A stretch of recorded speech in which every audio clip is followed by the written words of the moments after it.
Yes, my business is in cacao, or cocoa as I say in my English. But yes, the business is to do with cacao, and it's because in West Africa the yields are very low for cacao, only about half a ton a hectare. And yet, since we've introduced cacao in Eastern Congo and in Uganda, the yields are up to 3 times more, about 1,200 kilos per hectare. Growing it in an agroforestry setting with shade trees, without use of chemicals to kill the pests. So we're excited about this sustainable form of growing cacao. Yeah.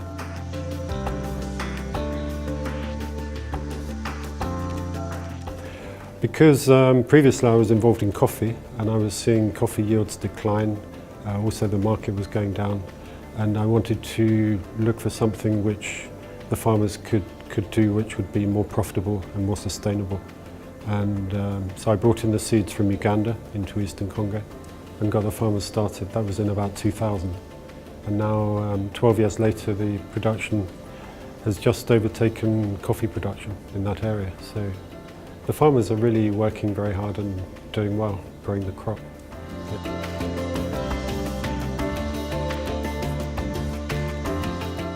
Well, I'm really convinced that if we're to go on increasing cacao production, which we need to do, because demand is increasing all the time, it really needs to be done in a sustainable way, because we can't just go on using more and more land to grow more crops. We have to increase yields, and it's not by pouring on fertilizers and more sprays. It's by creating a setting where the cocoa tree can flourish and produce more. And from what we've seen in our own experience, the yields are high and it works. So I'm excited about promoting it.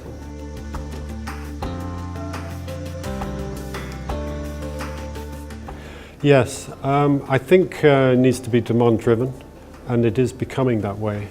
There's a certification called UTZ, UTZ, and more and more companies are asking for UTZ certified cocoa, which is a sustainable, biodiverse method of production. We're actually certified, and if the chocolate industry requests it, then we as producers will need to find ways of producing it. So if it's demand driven, we'll find a way. That's the way business works.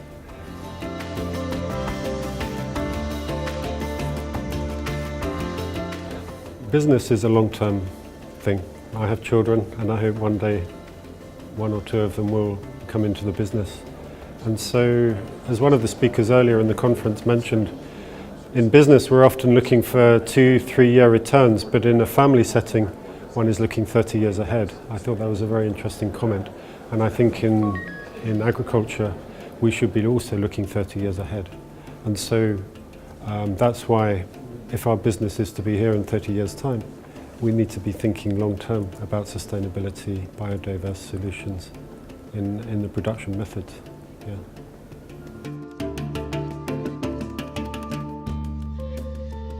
Yes, I hope today really raises the profile on this whole question, because in the past we've been looking purely for more of everything. But it's how we produce it now which is the issue, because we know that we cannot go on doing this for many more decades. And so I hope we have a lot of people here from government and other institutions who are policy makers, who will be able to influence government policies in Europe. And since Europe, in my case, buys half the chocolate in the world, I think Europe can have a big impact on how it's produced, how the cocoa is produced. Yeah.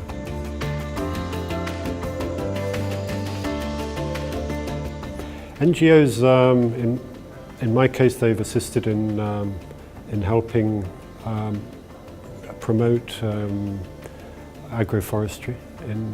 They've given 1 or 2 grants, and that's been an enormous help for me, and to have the support as well of those institutions. So I think NGOs can partner with private businesses to push forward this agenda.